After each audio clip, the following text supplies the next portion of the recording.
Hey guys, Fred John HP Realty, part of the Johnson Group here in beautiful Savannah, Georgia, with my boy Brandon Giebler from Next Move, who is a resident of Pooler. What's up, buddy? I'm doing good. How are you doing? Doing good, doing good. Hey, Super Bowl's great. Olympics are on. I'm loving it, man. I'm loving it. You watching any Olympics? Um, Very sporadically. The little where they that thing. Watch that. A little bit of bobsledding, I think. Oh, bobsledding was this? Okay, I don't know. Well, no, and some bobsledding. I haven't watched a whole lot of it. I've been busy. I got you.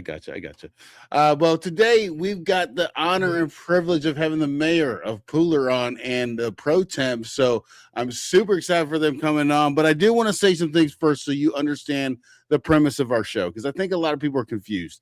You had some comments in your Facebook page that kind of threw me off guard. So just so you guys understand, the goal of this show is to connect you with the elected leaders. That's the only point we're trying to make. We're not paid by them. We're not none of those things. We love this community that we live in, and we want to make sure that everybody understands how the city works. Same with me. I've learned a lot during that. Let me ask you something, Brandon. Did you learn a lot during these interviews and all that stuff?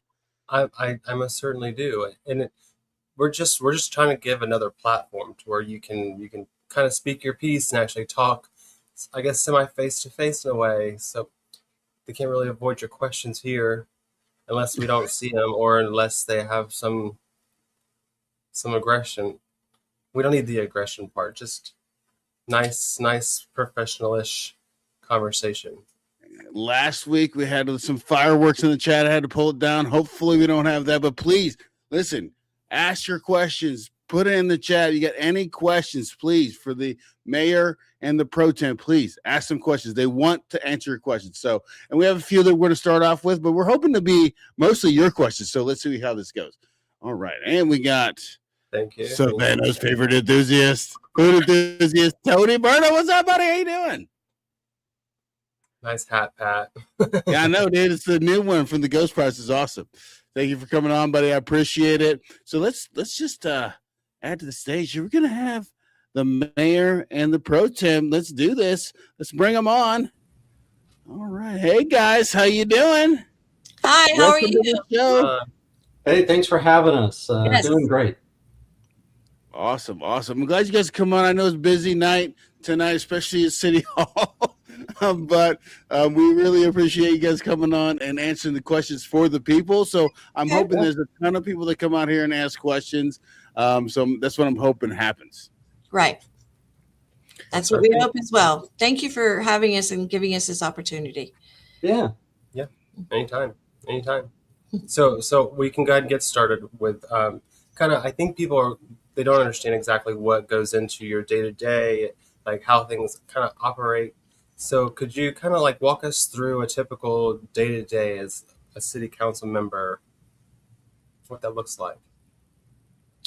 Well, as a city council member, so I'm not a professional politician, for one. An average day-to-day is not going into City Hall at all for me. In fact, most of my day is spent for my day job.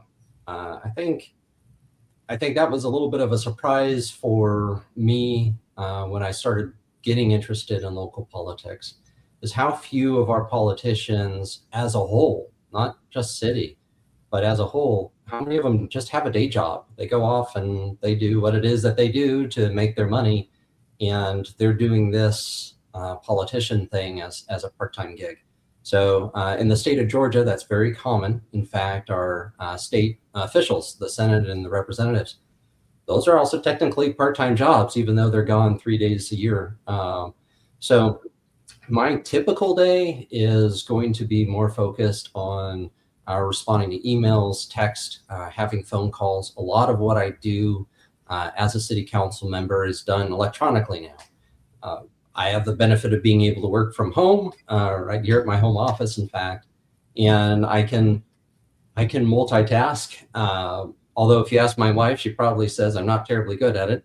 But throughout the day, I may be responding to an email or setting up a meeting or answering a phone call and that sort of thing. And then when we're coming up to a meeting, there's a lot of weekend prep that leads up to it. So the days leading up to it, we receive our packet and our information, and there can be phone conversations, there can be emails exchange. It's kind of if you're looking at a peak and valley, right? The peak is the days leading up to the meeting. And then certainly meeting day is usually the whole afternoon is carved up and put towards the meeting. So it sounds like a thrill a minute. And depending on how you slice it, it might be.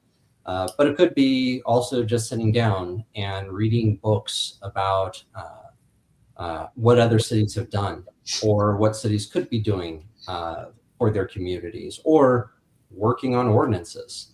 That's a rare thing for a city council member to do. But you love I've it. been known to dabble.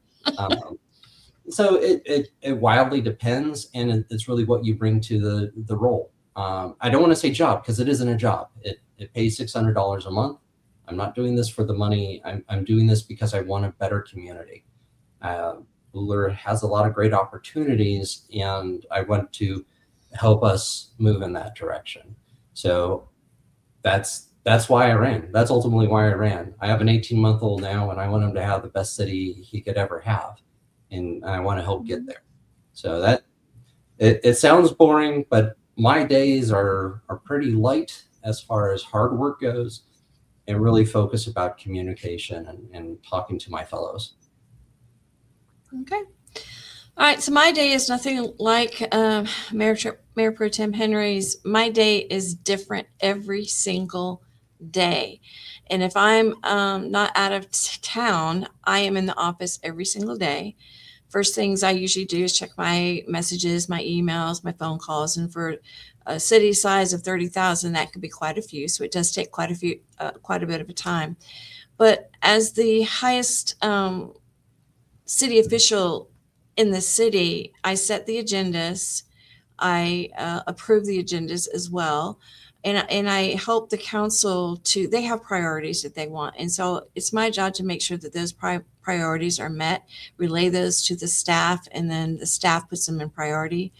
But a lot of my time is spent at events, chamber events, ribbon cuttings, monthly luncheons with different groups, speaking engagements. I have a lot of speaking engagements, meetings with developers, residents, school events. And during the legislative session, I'm actually on the GMA Legislative Policy Committee. So twice a week, I'm on Zoom meetings with that committee, because it's important for me to know the updated and the bills that are coming forward with our legislators. And some of those bills I advocate for, and some of them I absolutely advocate against. And so that is very important for me to stay up on those bills. And then I also relay them to city staff, like the one we had today. They specifically said, when you leave, make sure you go to your inspections department and ask them what they think about it and get back with us. So that's an important role that I have. Of course, signing contracts, ordinances, reviewing documents. I do not work outside of this job, because even when I was on council, I wanted to be able to give everything I had. And thanks to my husband, he has provided the opportunity for me. So I also have many weeknight and weekend events that I go to. So I do not have set hours. And as you can see by what I've said, my days are different every day. And I actually like that. And to me, this is my full-time job. This is where God wants me to be. And I just absolutely love it. Awesome. That's good. Okay. Thank you for giving us the rundown of your guys' day. I appreciate that. And I want to catch up in the chats real quick, because I want to thank everybody in the chat for coming on. I really appreciate it. Hit the like, share with your friends, come on next week, all that good stuff. But to say, Savannah's favorite food enthusiast, Tony, says, nice haircut, Brandon. Good job. Jennifer says, Thank you, Emily from CHOP. You're the best. Jennifer says, I just want honesty. Tara says, hey, Karen. Hello, y'all's in the house. Thank you so much for watching. Hello, y'all. My dad says good evening to y'all. Hello, Dad. Deborah 3067 says the meeting at City Hall's tiny room for this huge proposed development on Pine Barrett was a travesty. Okay. And then Tara said, you're doing a great job, Karen. So, all right. Great stuff. All right. So now, Karen, can I ask you this question? What has surprised you most about serving in your current role, and what do you think residents don't fully understand behind the scenes? That's actually easy for me. Coming from my role as a councilwoman to mayor now, I'm involved in things that I wasn't on council. For instance, CETA and SEMA operations, emergency management. I'm on the board for the MPO. I've learned more about engineering than I thought I would ever know in my lifetime. And so as I'm involved in those projects and and see the constraints, the most surprising thing to me is how long that it takes to get anything across the goal line. Did you get the little pun there from Super Bowl? Okay. Trying to be cute. Anyway. Gotta keep it relevant, Karen. I know. So the timelines, people want things faster than what we can provide. So that has been the most surprising thing for me is the budgetary, the long conversations, the work that it puts into getting anything moving and to the finish line. But I work very closely with our city manager, and he keeps me up to date on operations. He makes all the operation decisions, but we do talk about them and ideate over those decisions. And we're constantly trying to balance what is possible today with what we think can be possible in the long term, taking into consideration the budgetary constraints, legal constraints, etc. So if something looks simple when it comes to city council, that means it's taken a lot of hard work already to get it to make it that way. So I hope that answered your question, but my biggest surprise is time. Wow. Yeah. We got some more comments. So we got one that says, isn't it true that GMA's legislative priority is home rule and that they argue against state statutes that would take away control from municipalities? I think that's an oversimplification of what GMA advocates for. So GMA is a 75, no, even older. I think it's 100 years. They just celebrated 100 years, actually, in fact. So it's a 100-year organization. It's a association of all the municipalities in Georgia. So all the cities in Georgia participate with GMA in some way. GMA is a private organization, but 100 years ago, some mayors got together and they said, we need to learn from one another. This is kind of silly that we're not doing this. And they started meeting, and then it became more formalized. And over the years, it's turned into a robust organization that offers a lot of solutions for cities. You know, not every city is a 32,000 or greater city. Most of the cities in Georgia are very small. And we're talking less than 1,000 people, small. And so they don't have the access to the resources or knowledge, you know, the deep bench, if we're using our sports metaphors, that a bigger city might have. And so GMA has been in there to provide that, either literally through third-party services or figuratively by way of advocating for cities' rights. There's been several actions lately in the state legislature that's been focused on preemption. And so things like a good example would be out on the state level, they wanted to eliminate the city's abilities to set development standards. So some cities have like a historic downtown. Savannah is a good example. So they have rules, they have ordinances that state that you can or cannot do certain things or paint doors certain colors or do things that would go against the characteristics of that area. There was a state law that was going to preempt that and forbid that from being allowed. Well, why should we do that on a state level? That needs to be a local decision. Do people want the character of their city to remain this way? And so GMA advocated it. It looked like it had legs, by the way. There was a lot of sponsors to this bill. GMA advocated that on behalf of the cities that no, that's preemption. We believe in home rule. Cities should have the rights to set their rules that way.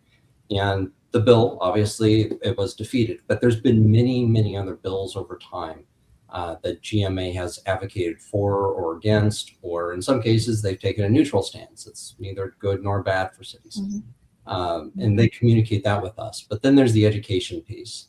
Back in the 1980s, the Georgia Municipal Association and the Carl Vinson Institute of Government, a UGA, formed the Municipal Training Board through state law.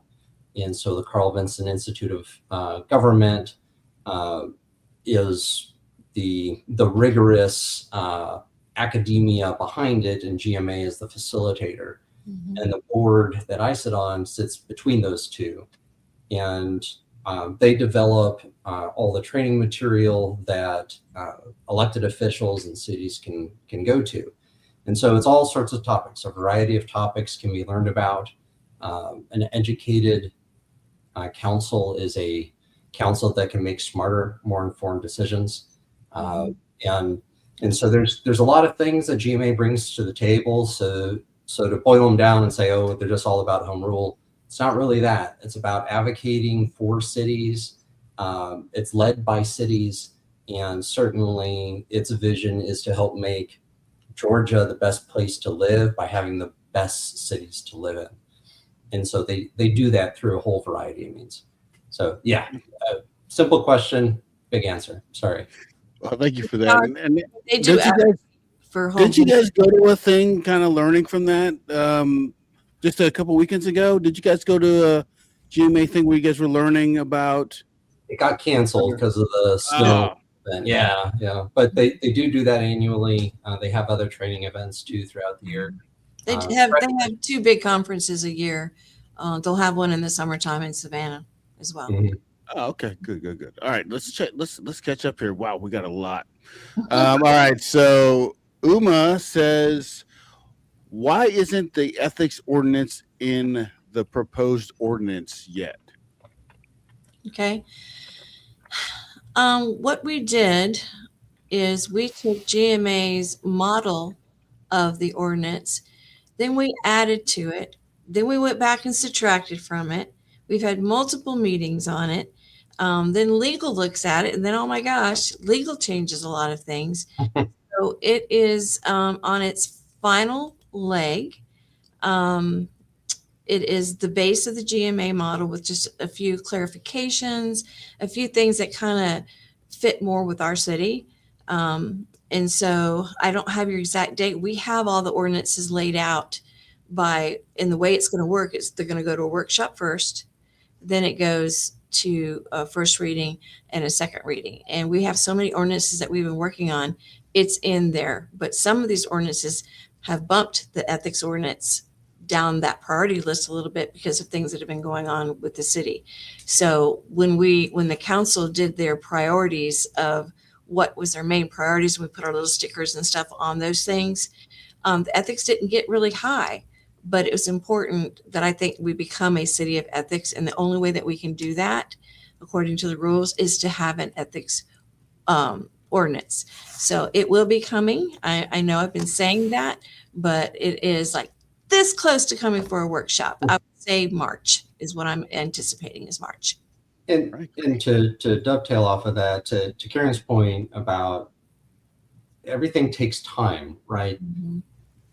You really don't want a government that moves quickly. I think we all think we want that.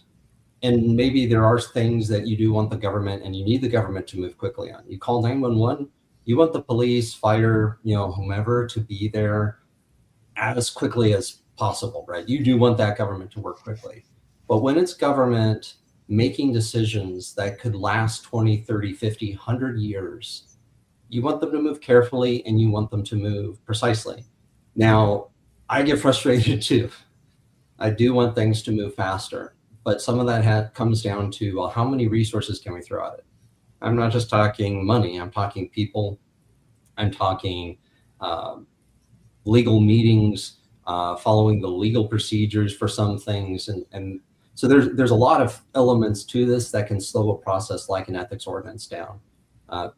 Ethics ordinance is something that we have wanted for years, and we're now finally to the point where we think we've shaped something that fits the legal definition of what an ethics ordinance should be, and also is going to be what the residents are asking for, right? They want a process. I want a process too. I think that's really important. So we gotta find all of those right things, strike that balance, and do it carefully so we don't run afoul of the law. There's state law, there's federal law that we have to obey to. And so again, it's just a process. It takes time, and I'd rather that we do it right than do it wrong and have to go back and continuously fix it. I'm a big fan lately of Mike Holmes. If you've ever watched Holmes on Holmes, he's a Canadian handyman, and his whole thing is do it right the first time. And that's what we're trying to do. We are trying to do it right the first time. So And I will, if we're going to do that, it's going to take time to do it. and I will say to Miss Uma that the ordinance will be on the website for you to peruse, because I know that you, being a lawyer, that you're interested in looking at that. So it will be on there when we either go for a workshop or otherwise. So I will make sure that one is. She also asked, is membership in GMA required, and how much does it cost for a council member to attend a class with this organization?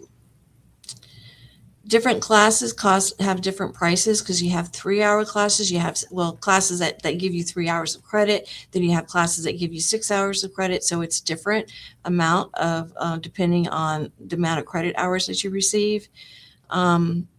I believe you did an ORR on that, and I believe that some invoices should be coming your way. I don't handle the ORRs, but you should be getting the answer to your question as far as invoices. Now, I believe you had asked for transcripts. I think we're getting a little off topic here. To answer that question more specifically, the classes are conducted ultimately by the Carl Vinson Institute of Government, which is a part of the UGA. And so I'm putting my MTV hat on here for a second. Those are protected records. So I don't want to get caught into the weeds on this sort of thing. Certainly we can talk a little bit more detail in person about it, but I don't want to get distracted by what is Pooler. Ultimately, GMA is an advocate for Pooler in all cities in Georgia. Mm-hmm. All right, no, I appreciate that. And there's a ton of chats, and we're gonna try to get to all the questions, but we're just not gonna be able to get to all of them. Okay, so please bear with us. But I just want to say thank you, Uma, for coming in, Jennifer, Debbie, for your questions. It looks like the mayor of Port Wentworth is in the house. We got Tracy Saunders in here. Thank you, Tracy. Savvy Tourist says Pooler is congested. Tracy also said the GMA is amazing for her. Debbie, we're going to be talking about the traffic and all that stuff. So just hang tight. We got you guys. We're talking about the future of Pooler and all that stuff. So let's get forward with the program. All right. So let's start. So we're going to have some videos. We're going to me and Brandon did a video a couple weeks back about Pooler. They're going to be answering some of the questions that we had there. So here we go. Oh, they are angry. Yeah, because it's all about the transparency, and she says that she's very transparent in her mayoring, however you say it. But if this is what the problem is the transparency, you can't really say that you're good on transparency. So I'll ask you, do you think that more transparency would change the way you or people feel about all this development going on? I will tell you. So this is the part that I think that I'm learning, and on my journey, my political journey, if you will, is that you got to show up for these meetings. I mean, I think as citizens, I think we kind of just, and I know everybody's busy, and I think that's why these city councils put these meetings on Facebook. So maybe if you can't even be there, you can still be informed. So is the transparency on us or on them? Like, who is the fault for that? I don't know really how to frame that, because it's there. I watched it. It was super interesting to me. So are they being transparent? I mean, I guess in the way that they're showing these meetings, I guess they are. But we got to show up. You know what I'm saying, Brandon? That's fair. I almost answered again. So, I like the new word you've invented. Is that going to be the word of the year? Mayoraling. Yeah, that was a little mayoral. Yeah. Lily. So Bring- Aaron, when the residents say the city isn't listening on issues like traffic, flooding, and growth, where do you think the disconnect is? I think some of it is an unfamiliarity of where in the process to even begin, because those are really big things, right? And I'll say that as somebody who, that's why I ran. I ran because I saw some missed opportunities and wanted to try to understand where in the process did I need to start. And I felt very stonewalled and ignored. And I said, okay, well, let's get a part of the process. And now I can understand better, and hopefully I can explain where in the process do people need to go to air these concerns. First off, I'm a Pula resident too. I live in Godley Station. I sit through the same traffic that everybody else does. I jokingly turn to my wife and I pound my fist on the steering wheel and say, someone needs to do something about this. Oh, wait. So here's the truth. Traffic is expensive to solve, and you will never solve traffic. And I know people don't want to hear that. The answer is that. However, we can alleviate, and we can certainly make better connections. We can find ways to improve the connections that we have already. We can make new ones, and we can improve upon some of the most painful areas by adding one more lane.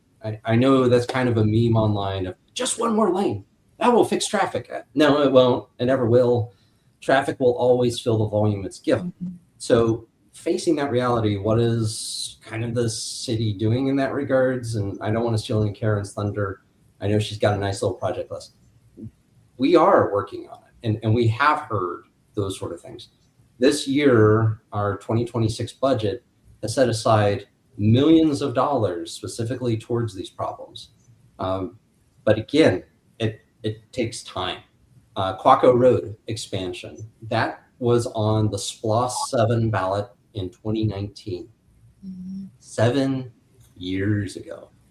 And now, were they waiting for all the apartments to come in before they decided to do it? I mean, well, like, so I don't understand. That was 7 years ago.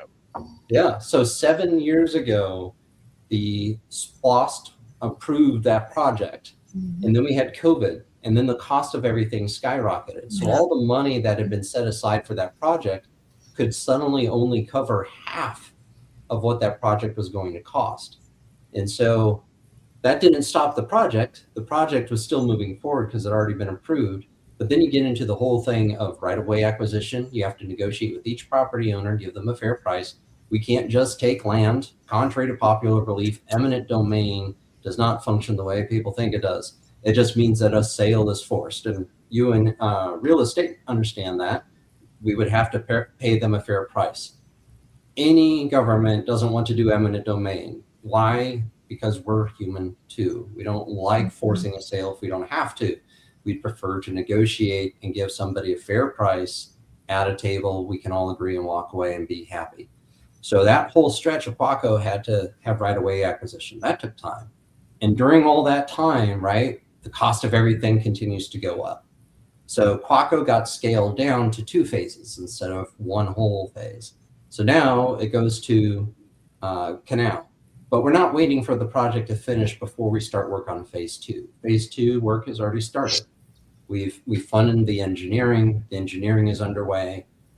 In the not too distant future, we will probably authorize the negotiation of right-of-way purchasing because that takes so long. In the meantime, we're seeking other funding mechanisms to complete it all the way to the I-95 bridge. So those are the sort of things, right? It's not that we're not being transparent.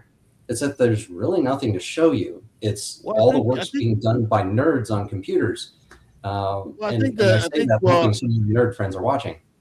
Well, one of the things that I think that citizens are saying here, Jennifer is saying this, and I tend to agree. I mean, okay, so if there was a delay on the widening of Quaco, you're reading why not delay the building of all the apartments that came or all the businesses? Like, why are those going through when we can't facilitate the traffic? I guess that's what they're asking.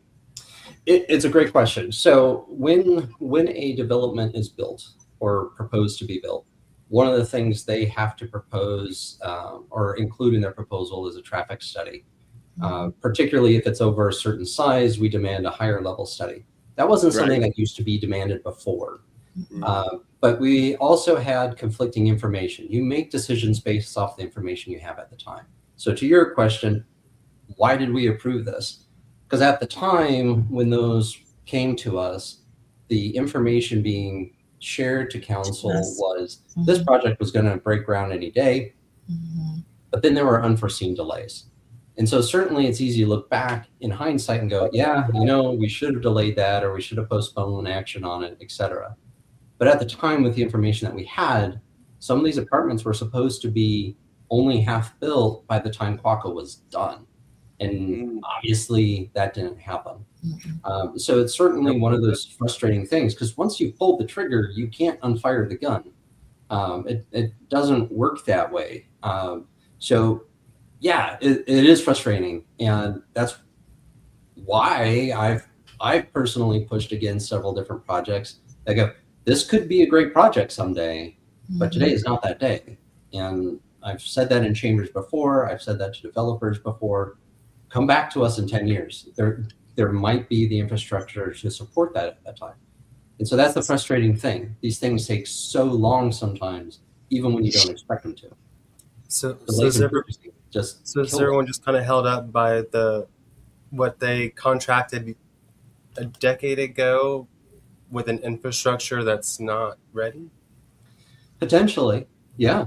And here's the challenge, right? When it comes to infrastructure, you will find most entities, whether it be GDOT or a county or a city, they are almost always reactive to development. It's not a situation of if you build it, they will come, right? It's they've come, now you need to build it. And why is that? So, and I know we'll be probably talking about impact fees. I've seen some of the comments. So you fund these mechanisms through, you fund these improvements through mechanisms such as taxes, property taxes, impact fees, developer fees. There's different ways to fund improvements, but road is expensive and it's getting more expensive. And so it's easy to say, oh, just slap down one more lane or add another light. But when you look at the municipal price tag to do something like that, a mile of road equals $2 million-ish. Suddenly you're like, ooh, okay, where is that money coming from? It has to come from somewhere. I'm not Uncle Sam. I can't print my own money. So we have to look at revenue sources, and those are limited to what we can do as a city. And even then on the state level, they're looking at even changing that. Property taxes. Property taxes are the primary single source of revenue for municipalities in the state of Georgia. If those go away, well, how are we going to fund these things? Is it going to be sales taxes? Well, I mean, if they're already committed to coming here and they were going to build it anyway, it can pause them to build I think that's where everybody's trying to come from here. They're like, okay, you're saying it's a money issue, chicken and egg kind of situation, right? But they're building it regardless of whether the road's there. So obviously they were going to be willing to wait. Right. And a lot of times they are, if we know, but other times they're not. They have a deal that's on the line and they're pushing for it, and they have the right to ask, right? At the end of the day, if you want to do something in your yard that requires a public hearing or change your zoning, the city may not want you to rezone your property to industrial. In fact, on its face, it's probably not going to happen. But you also have the right to be heard, and you have the right to bring that item before city council to be heard. It may be ridiculous, but we're going to make a decision based off the information that we have. And that's simply what it's been in these cases. And I don't want to dwell too much on the past, because we have learned lessons from those. And going forward, what have we put in? Because if you don't learn from your mistakes, what was the point of making them? And we have learned. We've had those conversations with other cities that have grown a lot too. How have they handled it? How have they balanced the property owner's rights to develop his land while also balancing the needs of public safety, access, egress, and all of those things? And those are complex items. And again, we want to do it right. But going forward, and certainly I would say within the last year, we've been making changes to those ordinances. We've been making changes to those process to help slow that process down in a way that is constructive to soliciting the feedback from the public, but also implementing into the design improvements to the roads where those builders are going, but also to potentially pause them and say, you know what, our infrastructure isn't there yet. It's going to be another 5 years. Come back then. If we're not done, you'll have to come back later after those 5 years. So those are the sort of changes that have happened under Karen's leadership. Because she and I, we didn't like the fact that Quaco still isn't finished yet, and we have all these apartments opening up. Me neither. And I unfortunately can't change the past, but we can do better going forward. And certainly that's our goal here, is do better with our ordinances, do better with our processes, because we always can do better. And that's what we're striving to do. And we do that through this continuous improvement process. Okay. Excellent. Do you want to add anything to that, Karen? Well, I think the main thrust of the question, we got kind of far away from the question, but I do want the audience to know that we are listening. Mhm. We have done things to improve. And listen, family units can improve their communication. Businesses can improve. The city of Pooler can improve. And we are listening to your feedback when it's constructive. And we have made some changes. Like, we have our very first City of Pooler Facebook page. We initialized Pooler Connect. We actually have a what's it called, a capital improvements page on the website, so people can track what those items are. What are our transportation projects? What's the timeline? It gives all that information on there. Oh, So that's on the website? Yes, it's all on the website. And those are changes that we have made to be even more transparent.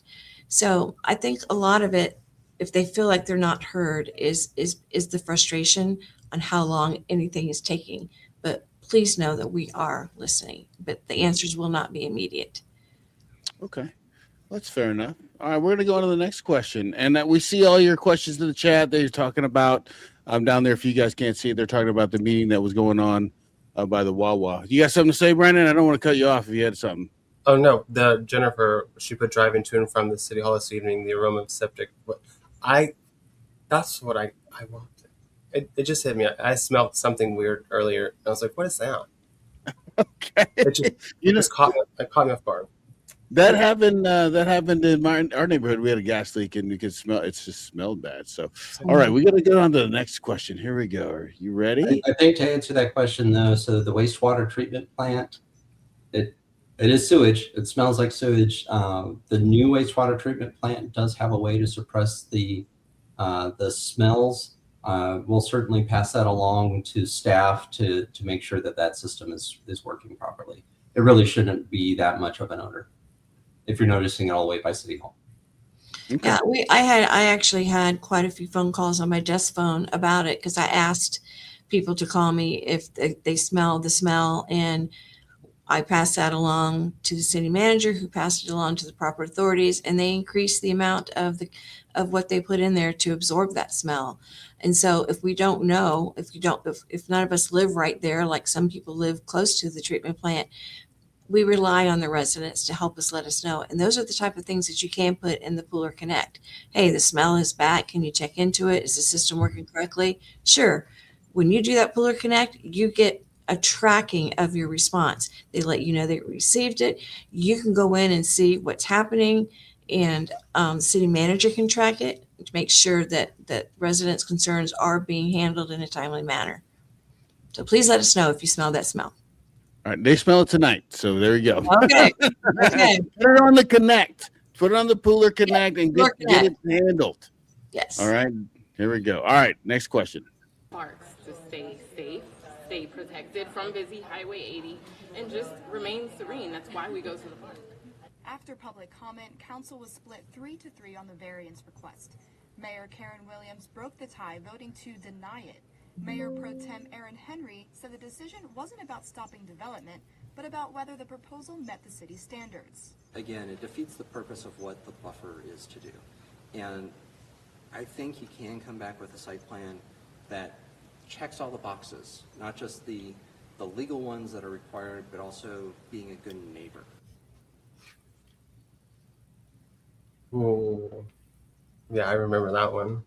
So obviously have to pass this to you, Aaron. So what does being a good neighbor mean in practical terms when it comes to development decisions? Right. So not to beat a dead horse, we have ordinances, we have zoning laws, and a development has to meet those. Those are the minimum thresholds. And I think there's good hearty debate to be had about should we raise those minimums, but you don't want to go too far, right? But I think being a good neighbor, and what I meant by that statement is, here's the minimums, but I can do more, right? So if you're a good neighbor, you shovel your neighbor's driveway if it snows. You take their mail in when you know that they're on vacation. Or I was going to say newspaper, but I don't think we get those delivered anymore. It's about going above and beyond, even though you don't have to. And that's what I would expect, particularly for development immediately next to Tom Triplett Park, to do. They were kind of asking the opposite. Could they eliminate a buffer entirely? That's not being very neighborly. And that's what I meant by that phrase. And what I expect from developers that are developing in Pooler today is, here's your minimums. We expect this absolutely, keep your house pressure washed, don't leave a junky car out front. But to be a good neighbor takes a willingness to do more. And that's what I'm asking. I can't hold them to it, but I can ask them certainly. That's what the minimums are. The minimums are what I can hold them to legally. And I think what a lot of people didn't understand, and maybe you can answer this, Karen, is, a lot of people think, okay, they were fighting on that variance, right? They're fighting against the developing of that area because they didn't want to lose all those trees. But you can't stop them from doing that, right? Because of why? Well, because it's already zoned commercial, so they could come back with something completely different without any buffers or without any variance requests and still clear cut that land. So that's the one thing I think there's a misunderstanding, that if the zoning is there and it meets the criteria of the zoning, and they're not asking for a variance and they're not asking for a buffer, and they and the use is one of the uses in that zoning type, they can still clear that land and build on it. So it's hard because I know people don't want to see the trees go away, especially in front of a county park, a beautiful park that we have, Tom Triplett Park, thanks to the county.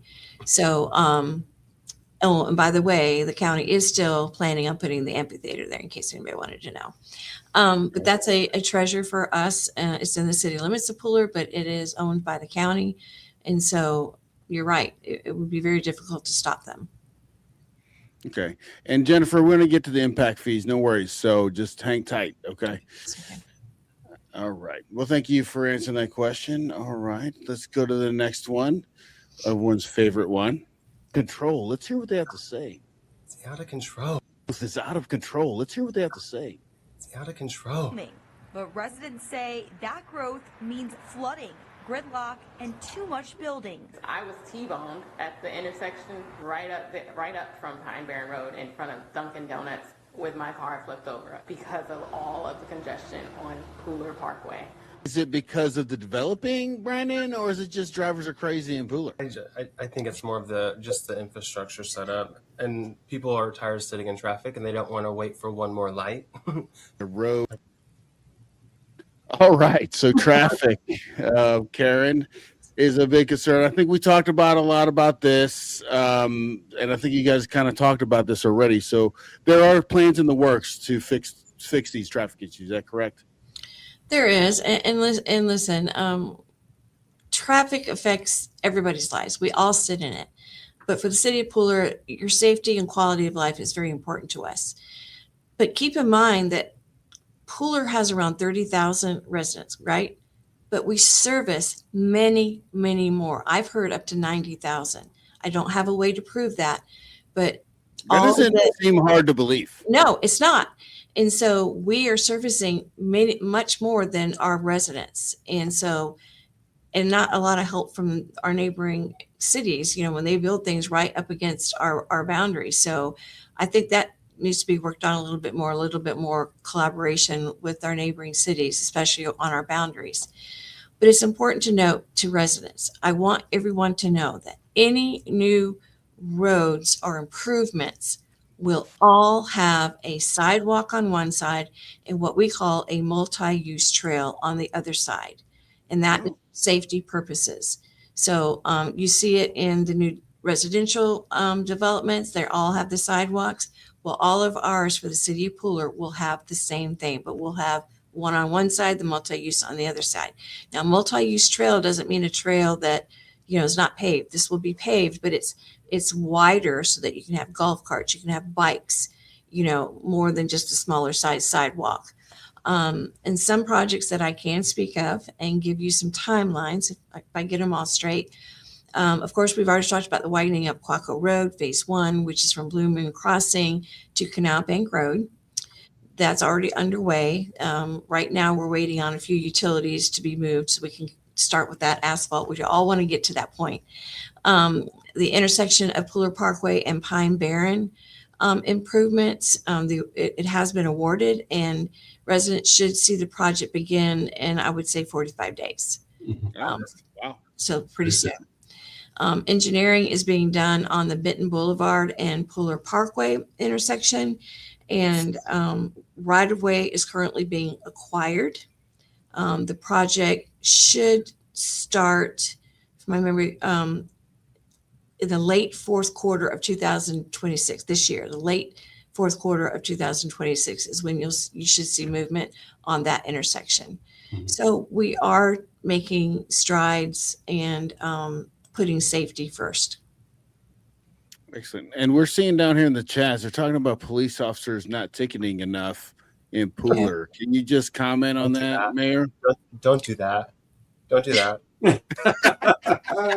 So I'm sorry, did you say they're saying that we're not ticketing enough? Not ticketing enough people running lights through and speeding through school zones. I guess Jennifer says speeding and running lights are horrible. I can't control how somebody drives, but we as a city can control the number of police officers we have, and public safety is our top concern. And public safety is your fire and your police. And I think both of our departments are doing a great job, but our police can't be at every traffic light and they can't catch every person that goes through. Now I do, the city manager upon my request does give me some statistics on how many tickets we are writing. But then if we write too many, we get complaints that don't go to Pooler because you're just going to get, a ticket. So there's that fine line that police officers take. Do they give a warning? We give quite a few warnings because it might be an honest mistake, like the new stop signs we recently put in. A lot of people, even myself, almost missed it because you're used to going through it until now you have a stop sign. So our police officers take things like that into consideration. So they write warnings, and then they write tickets. You don't want to be a city that's known for massive ticketing, but there are corridors and there are areas, and citizens actually call me and tell me, look, can you please get one of those speed blinking lights, I forgot what they're called, on our street just to slow people down. And so I just recently asked, and we put one over there in Hunter's Ridge, and hopefully that will slow traffic down some. But you just don't want to overdo it, but the police are doing a good job. There's a lot going on in our city, and so we're pretty staffed on our police, so I think we're doing a good job on that. But if you want more tickets, that's definitely something I can share with them. Well, I understand they want just to be safer, right? They want their children to be safe. It's not, I don't think that they want more tickets, obviously, but they're scared for their children's sake. And I could totally understand that. You know what I'm saying? Got Brandon around here just running through lights and speeding like a crazy person, I'm going to watch for you, Brandon. if it's yellow, you gotta hurry up. You're gonna get stuck. What kind of car do you drive? Um, Good. a gray Mazda Oh, SUV. don't even do that to me. Don't be putting up my car. All right. let's go on to the next hot button question they got going on. Here we go. By a little, it's coming up more and more and more. Eventually, will it get to the house? I don't know. Water rushing down to the street. Neighbors at the Hunt Club say flooding has gotten out of control ever since Outpost Bay developers started to build homes behind the neighborhood. My neighbor 2 doors down, she actually came over to my house because she was freaking out. She had water go inside of her house. Dude, going in your house, that's terrible because that causes all kinds of problems. Brandon, you used to live in the Hunt Club.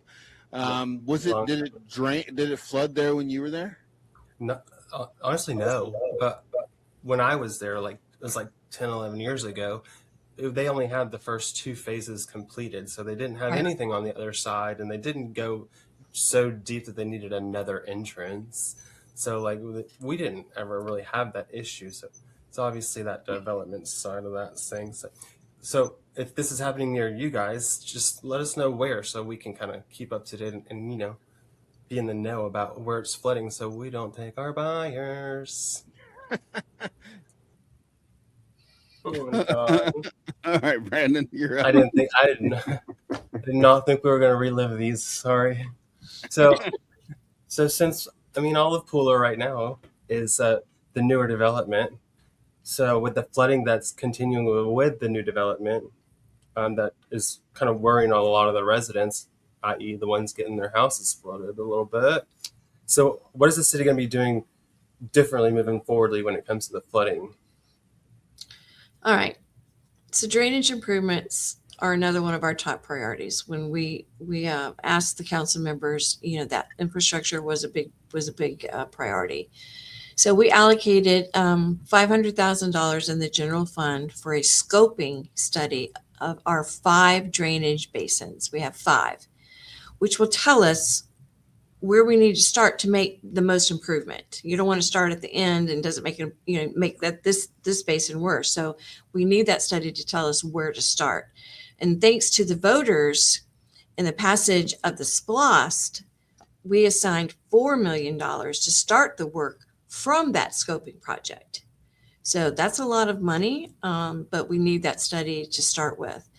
We have also changed another ordinance requiring developers to design their developments for stormwater runoff from a 10-year storm to a 25-year storm. So what that means is they have to now design their development to handle the stormwater runoff for a 25-year storm.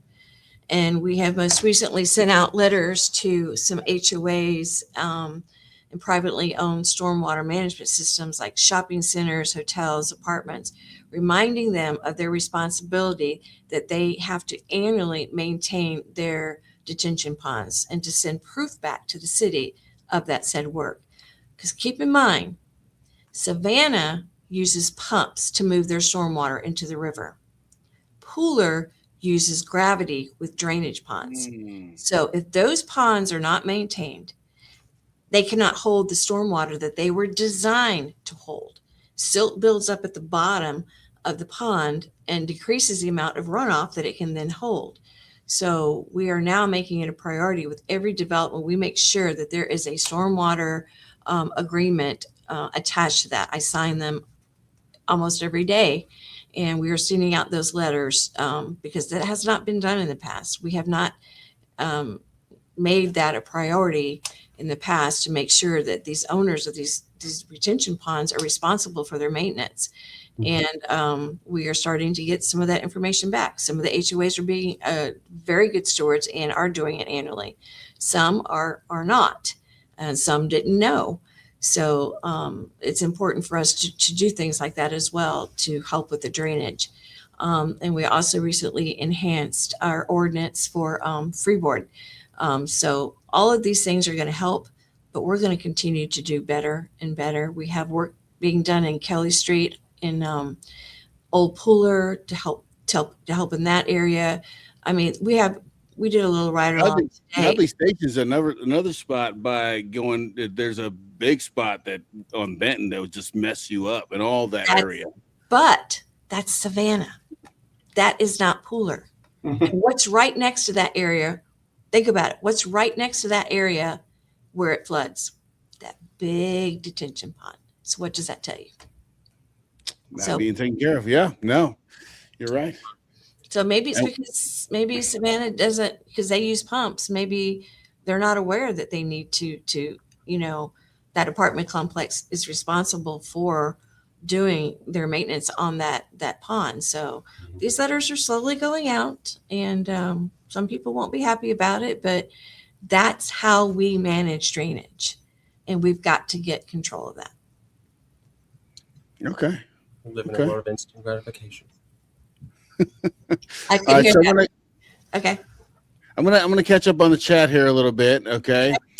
All right. And like I said, thank you guys for hitting us in the chat. Hit the like button, please, too. If you like what we're doing, if you don't like it, then hit the like button anyway. That'd be great. Okay. So Jennifer says, aren't we build Pooler as a tourist destination?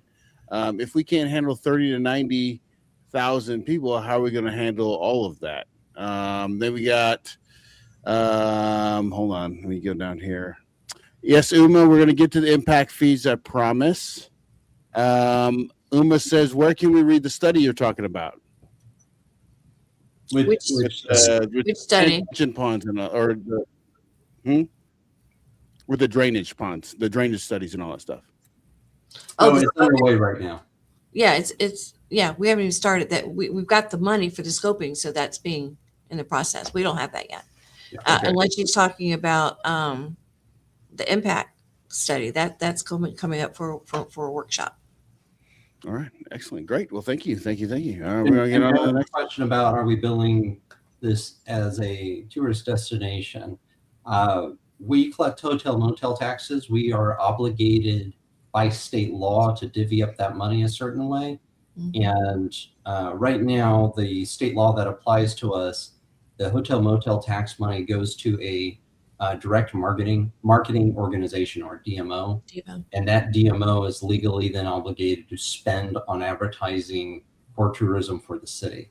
So there's legal obligations that have to be done. So that's a great question, but we can't use that money on anything other than what the law says that we can spend it on.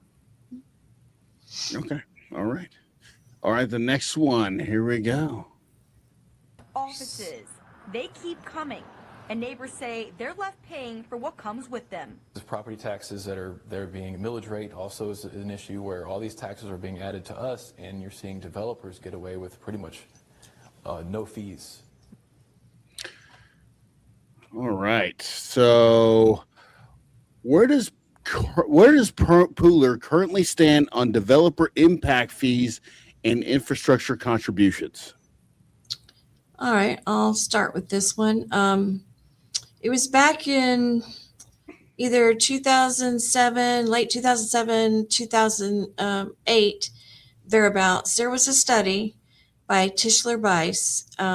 However, for whatever reason, the council chose not to implement them after looking at the study.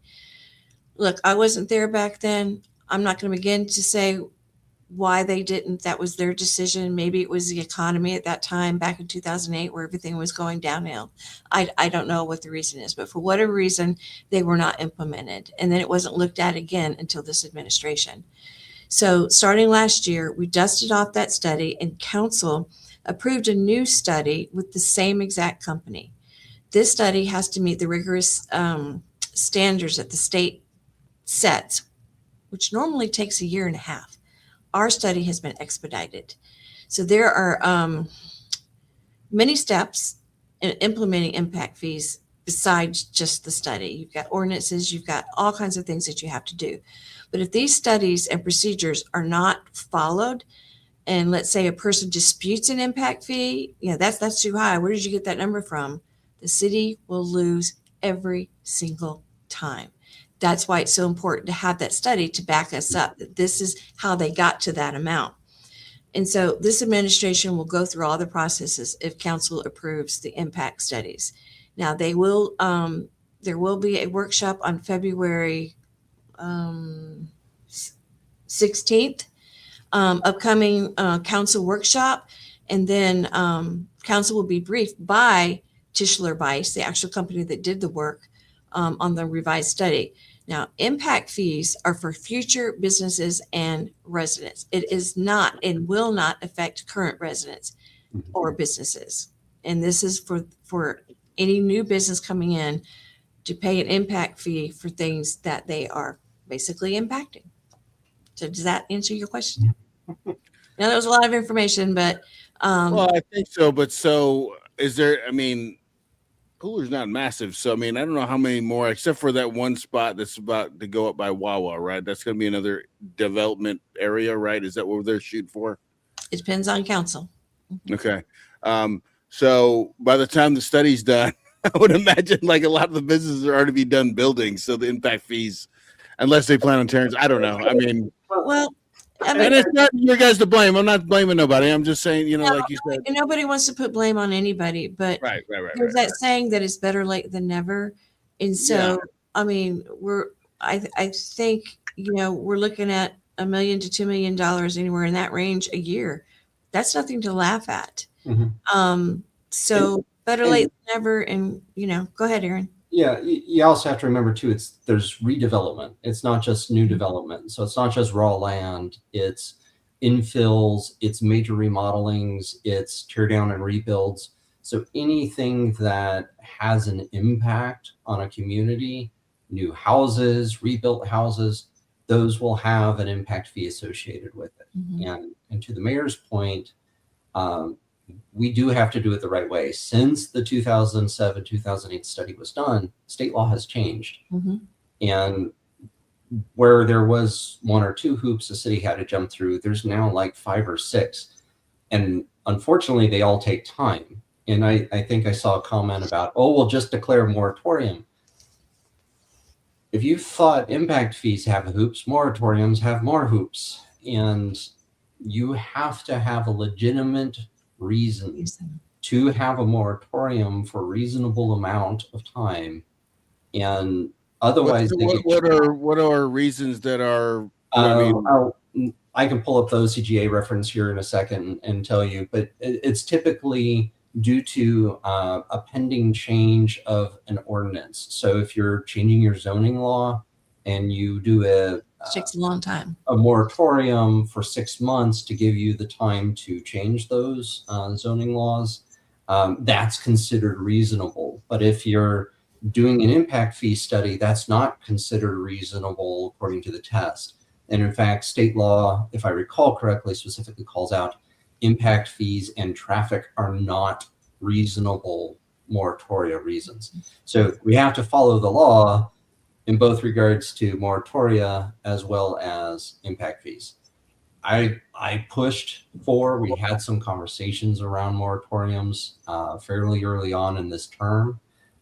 We had our city attorney look at different options and explore it. I talked to other cities who had done it, and their reasons were very narrow. And so you have to be very narrow. You can't just say, no, all development not happening for another 6 months. It can't be that broad. It would not survive a challenge. And I don't want to waste the taxpayer dollars having to defend something that I know is not defendable. So I don't like it. I don't like it either. But just because I don't like it doesn't mean that I'm going to flaunt the law. Right. All right. Well, let's catch up with the chat again. So I think the Savvy Tourist says, in according to the impact fees until the study's up, we end up footing the bill. Uma said, is there public allowed to attend these workshops? Absolutely. The workshops are usually held an hour before the council meeting. We've had plenty of workshops, many workshops actually. The only thing is this is because we can't meet, more than quorum.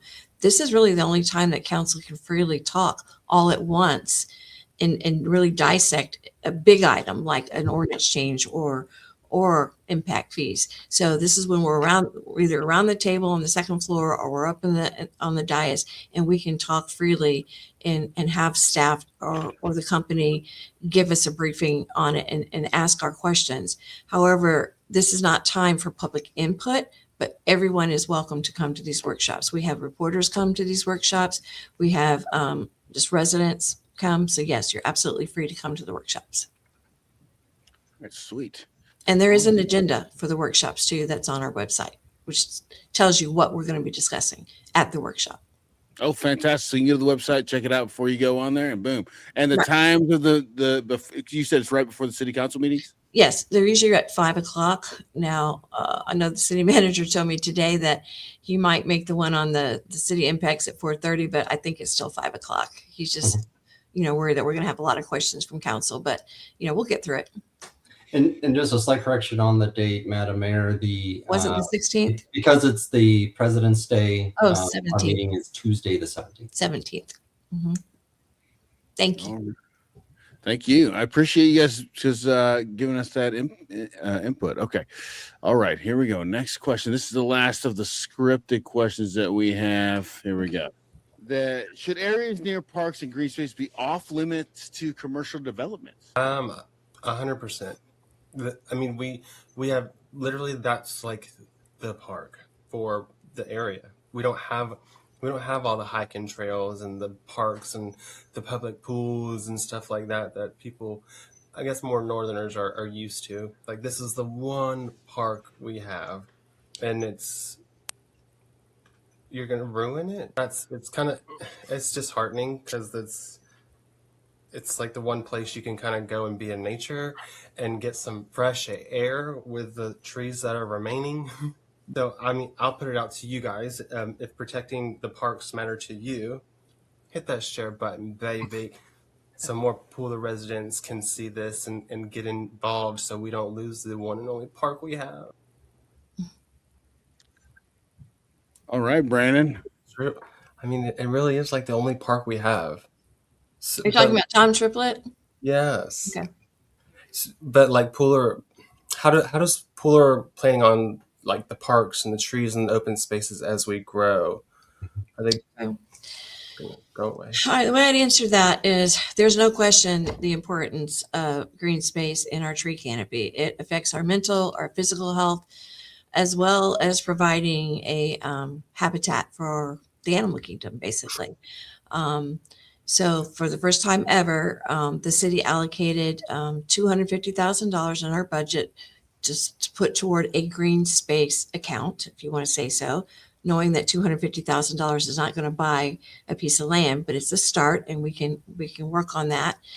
And we have made a lot of changes to our ordinances to require more open space in the developments, increase buffers, requiring the planting of native trees so that they have a better chance of survival. We've added violations for damaging any city trees. And then continuing the Plant a Tree for Free event that I initiated on my first year as a councilwoman. Since that first year, we have distributed 1,900 trees to residents for free. And on a yearly basis, we work with the Savannah Tree Foundation because they always have trees and tree events, and we're actually working on the one for this year already. However, all of us realize that these events nowhere near take the place of when clear cutting happens for a development, right? And a lot of them, yes, are pine trees, but they're still provide a healthy environment for us. So just today, our planning and zoning, because I was a little late, but I went to the meeting. There was an ordinance amendment to the definition of our tree fund and what we can use that for. They looked at it and they recommended approval. And what this amendment will do is it changes the definition of what we can use the tree fund for, because we have $2 or $3 million in there. And if it passes council on first and second reading, then we will be able to use that money to purchase an area and keep it as green space. Maybe make a walking trail Nice. out of it. And that's huge for our city. That's Yeah. what people have been asking for. But keep in mind, people, this thing about more green space, it started about a year and a half ago where it really became important and really became vocal. Our budget had already been set by then. But this year we set our budget and we did put money into it. We are looking at buying property if council approves this ordinance change. So those are big things that we're doing. And that will come on the February 17th City Council meeting as a first reading. And so I also want to point out that the city of Pooler owns around a little more than 200 acres of parks, and 30% of Pooler is wetlands.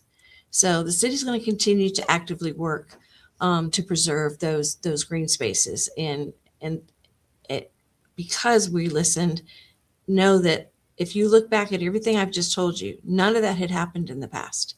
None of that. So these are things we have done. So yes, we are listening and we are moving toward preserving some of those green spaces. Excellent.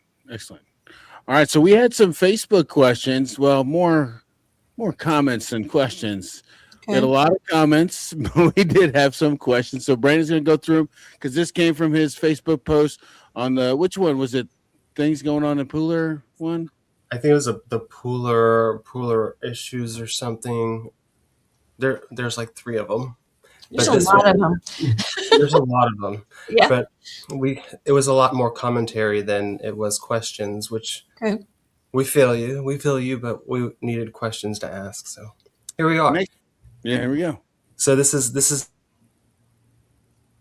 from Debbie Powers. She's more so concerned about the hydrogen fuel facility that took place and kind of how that went about and how the public's input was handled for that facility approval and what the safeguards are in place to ensure transparency and environmental responsibilities going forward with it. Yeah, I can answer that one. So there was a public information meeting which a fair amount of people attended, put on by the developer who put this in. But I kind of also want to talk the scope and scale of this. This is roughly equivalent to a gas station, what we would think of a gas station today. They are not actively producing hydrogen on the site.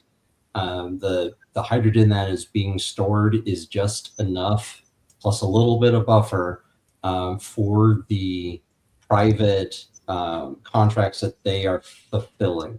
So you can't just drive up and drive off with a fuel cell. You have to have contracted, and they are bringing enough hydrogen there to that site. But I'll also say too, I think a lot of people hear hydrogen, they think Hindenburg. And hydrogen isn't that way anymore. The technology on hydrogen has made it more safe per capita than our traditional gasoline fuels are today. So it's not you bump somebody the wrong way and they blow up. It's far more advanced than that. You are going to start seeing more hydrogen vehicles on the road, not just trucks, but private vehicles as well. So hydrogen is probably going to outpace, in terms of growth, electric vehicles. Talking to industry leaders about that, that's kind of their forecasting on it. And the upside is that the byproduct of burnt hydrogen is water vapor. And I know before anybody asks me in the comments, water vapor is considered a greenhouse gas. I paid attention in 7th grade science too. But the amount of water vapor produced is far, far less per liter than is generated in CO2 from expending and burning fossil fuels. So there's not an equal equivalence there. So what are we doing about safety? There is so much safety, it's not even funny. The feds and the state regulate hydrogen very highly. This site meets and exceeds all of those standards. The last thing they want to do is have a bad incident there. And we, being the city of Pooler, have also trained our fire inspection on all of the safety standards regarding hydrogen. and they inspect at least once a year, and they can do drop-by inspections at any time. And when I talked to the fire chief about that, we have done so. So we are well aware that this is something new for our area, and there's certain risk associated with that. But we want to protect our community just as much as any other development. So it's in an industrial area. It is out of the way. We are taking the safety of it very seriously, for sure. And I'll add to that, Ms. Power, we actually went to, I can't remember the name of the city, but they had a similar facility. And some of the council members, we went down there and they had invited their fire chief and other people to answer our questions. We took a tour of the facility and we could see firsthand, and their facility was across the street from an elementary school. And so that made me feel better. And they had never had any incidents at all. And they explained to me, because I wasn't that good in science, Aaron, that if there is a leak, hydrogen evaporates as soon as it hits the air. So if something did cause something to catch on fire, it would be what caused the fire, not the hydrogen. The hydrogen, when it comes out, it just dissipates, because it's, I don't know how many times they told us, lighter than air. So it just dissipates.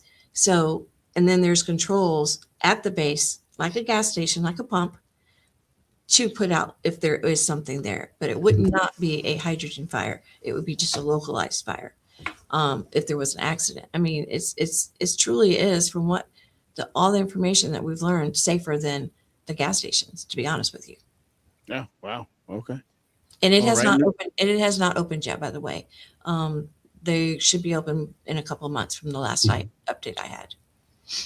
And we have been inspecting it regularly. Yes. It is an important part of our process too. Right. Okay. Brian, you had another question from the chat, or someone actually messaged you, right? Yeah, she sent me a message asking about the Children's Museum of Pooler and like how the city would go about, or if they're thinking about potentially bringing something of the nature to the city for the community, for the children, and then the caretakers. They've served over 76,000 children and caregivers, and they're hoping that the city council could bring something like that to the community that has that can support a long-term solution kind of thing. I don't know anything about this one. So the Children's Museum, they lost their lease, right? Was that correct? Well, they don't know yet. They're currently at Tanger Outlets, and they've already had to move once. The way Tanger Outlets works is it's based on the lease amount, and they're not charging, from what I understand, I don't know for sure, but they're not charging the Children's Museum as much as they can get from another, let's say, Skechers or somebody else. So somebody comes in and wants to pay more for that. That means they would have to move, and that's a hard way to run. It's not a business, but to run that type of facility, Nonprofit, right? not knowing whether you can have a place in another year or so. So they are actively looking for somewhere else.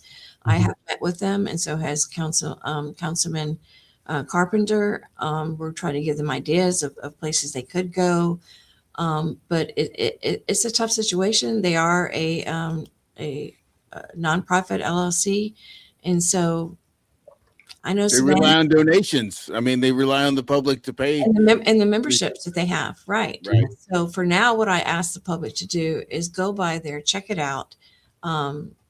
And be a good Become neighbor. a member with your kids and support them as much as you can, and be on the lookout for anywhere where you think it would be a good location for them, because they do offer a lot for our kids and for our children.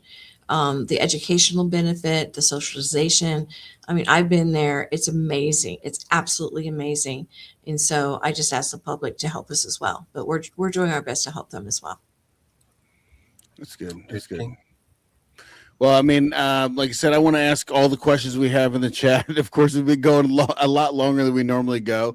That's fine. I'm gonna catch the chat real quick. So Jennifer said half of the buildings and developments that have been up for months are not even filled up yet. They haven't been able to rent it out or anything. I think that, what is it, all the warehouses and stuff they're talking about along 80. One thing I want to say, Amanda, which I think I messed up and misspoke here when you mentioned Tom Triplett Development, you said they can build with no buffer and there's nothing we can do. I didn't mean to say that. What I meant to say is that they can develop that land because it's zoned for commercial, Right. and there's nothing we can do about that. So that's what I meant in that regard. I do want to respond to the one comment, because I've heard this comment over and over. There is a warehouse on US Highway 80 on the after I-95, Mhm. past Across from GC and Safety's. all that on the same side. It sat empty because we made them sit empty. They could not lease, they could not do anything, because one of the conditions of approving that warehouse years ago was that they had to put a light in there because we knew the traffic. And they had to get the study, they had to get it from GDOT. Of course, that was delay upon delay upon delay, and they kept asking us to take that condition off. And we held firm and we said, no, I'm sorry. You knew the condition. You've got to get that clearance. And then they said, well, we've got the clearance. Now can we get our CO? We held strong. We said, no, you are not getting a CO until that light is in. They asked, can we give you money in escrow? And you put it in.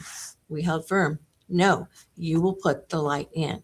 That is why that big warehouse has sat empty. Not because there wasn't interest in it. They were turning down people left and right because they could not get the CO from us. We caused that issue, and I'm glad we did. Mhm. Okay. And final question I want to have for you guys is, what is the most effective way for residents to engage with city leadership? All right. I'll talk about this first. Yeah. I keep saying that this administration is the most transparent. I'm going to tell you why.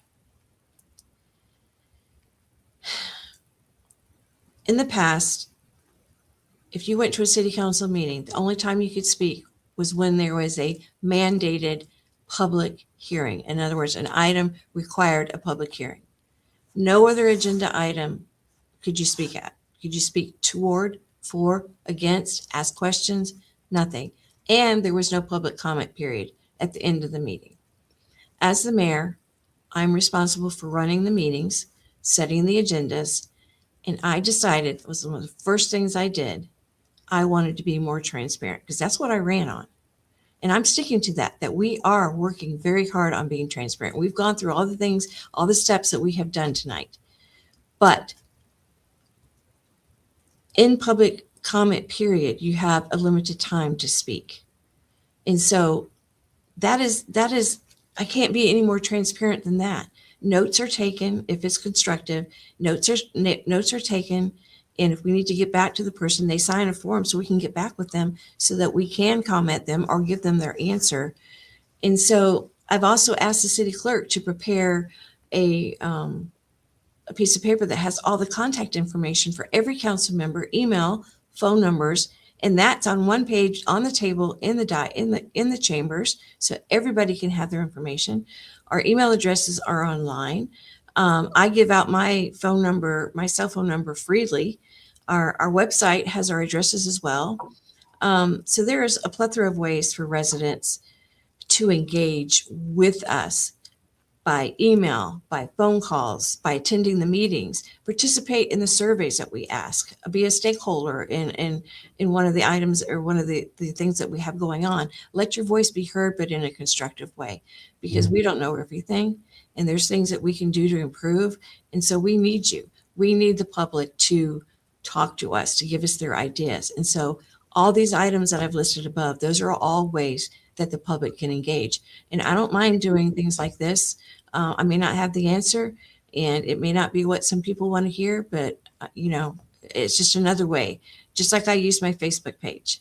A lot of people say, oh, you shouldn't be on Facebook. It just causes problems. Well, I started that back when I was on council, and I'm not going to stop because I get a lot of information that even council doesn't get. There's a job fair or Mayor Williams, this is going on. So why would I keep that just for me? So then I put that on my Facebook page. That's not going to be on the City of Pooler's Facebook page. It'll be on my Facebook page, and then I share it as much as I can.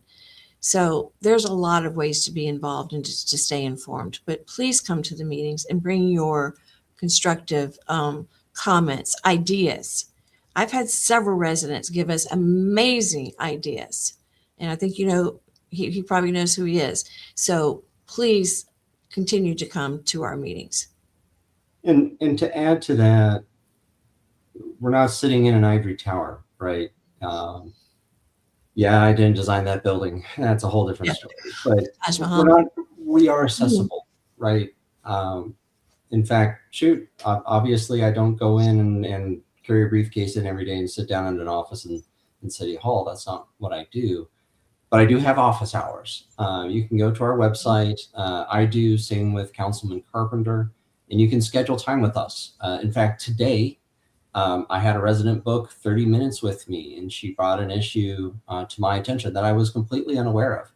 And so that's how you get engaged. You sit down, you have conversations. Coming to the meetings is great. It's a great way to become informed, ask some questions, but also engage ahead of time, right? Talk to us.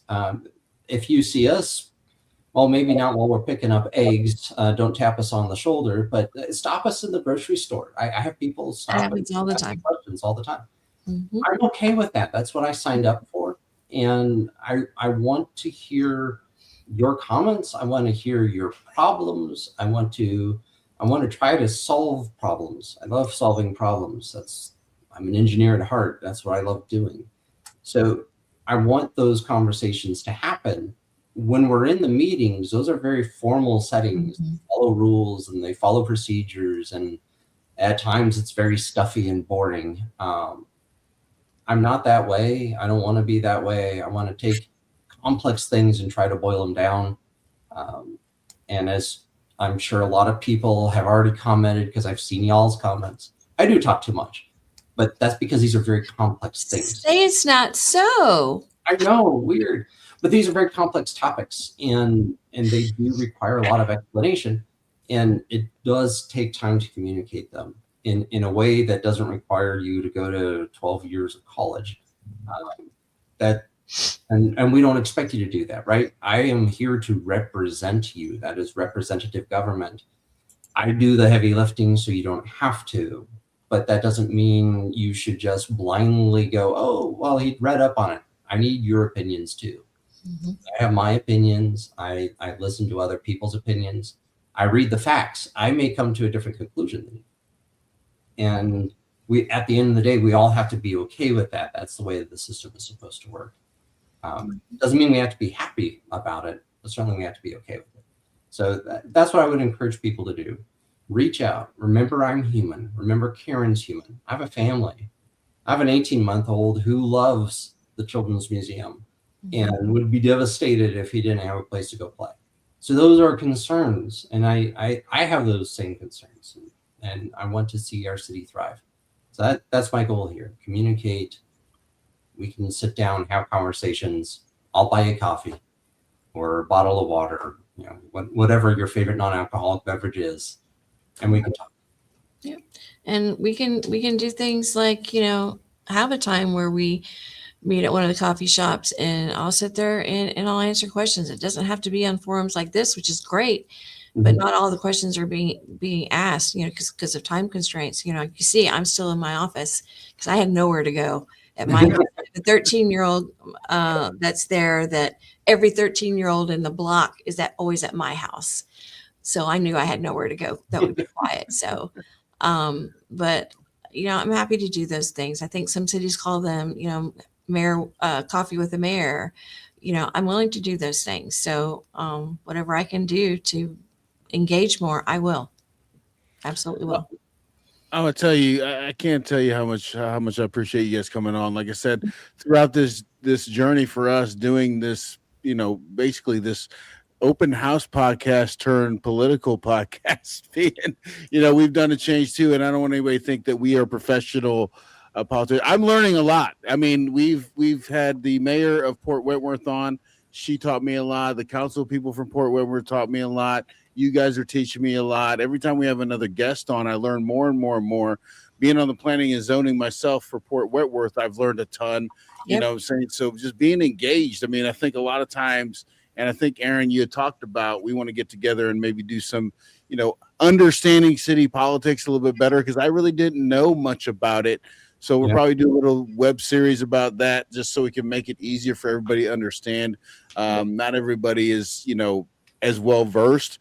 I'm glad to know that, I'm learning as we go, but also for the people that are watching still, thank you guys so much. I really appreciate it. I want you guys to, hey, if you want to run for city council and sit in Aaron's seat, hey, we'd like to have you come on during the time when they're running. We're actually going to have some candidates for Buddy Carter's seat that's going to be coming on in March. So one Democrat, one Republican. So I'm trying to catch it all. But we're trying to get everybody to come on here and ask questions. So I'd love for you guys to come back again if you guys have any updates or anything that you guys want to put out. And Brandon, am I missing anything? Being the Pooler resident, is there anything we missed? I mean, that was so much. I'm still trying to wrap my head around it. And, So and Brandon, we only scratched the surface. I'm sorry. It's drinking from a fire hose here. It's tough. I'm used to drinking from a garden hose, not a fire hose. Try holding a fire hose. I did my ride along with the fire department. Of course, they had to get me out there with the fire hose, and they are really heavy. I got down in the right position. I was holding it, and I had a fireman behind me. They turned that water on, and I was able to hold it for about 3 seconds. And all of a sudden, I started tilting, and over I went. Oh my god! It's because my back leg wasn't set right. My back foot was not set right. So, oh man, I wish they had corrected that beforehand, but I think they wanted to see me fall. They have it on. Yeah. Power stands. You're gonna have that power stand. Tracy said, "Excellent show, y'all. Good job." Actually, that reminds me, Karen, if you could give me 2 people that you would suggest would be good guests for our show, who would you suggest? What are you talking political, or are you talking just in general? In general. In general. Ooh, that's a good one. I would say residents need. I'm trying to get the Richmond Hill mayor on, but there seems to be some conflict. So I need some help. I'll talk to Christy for you. I know Christy very well. Please. I would think our chamber director. I think there's a lot of misconceptions there, what a chamber does and things like that. I think that would be a good one. Just like we're trying to teach people about governance, but they also need to know that other part of where that hotel motel tax goes to and what they do with it. So I think that would be an excellent source. Aaron, do you have one? I was going to suggest chamber, but maybe the if we're staying in the vein of politics, the West Chatham County Commissioners. Have them come on as a group. I think that would be useful. And Pooler has 2 that represent them. That's Marcia Buford and Dean Kicklighter. Mm-hmm. Dean Kicklighter has the majority of Pooler, and then Marcia has a small portion. All right, well, if you guys could do me a favor, help me out and get them a hold of me. That'd be great. But I do want to share one more thing.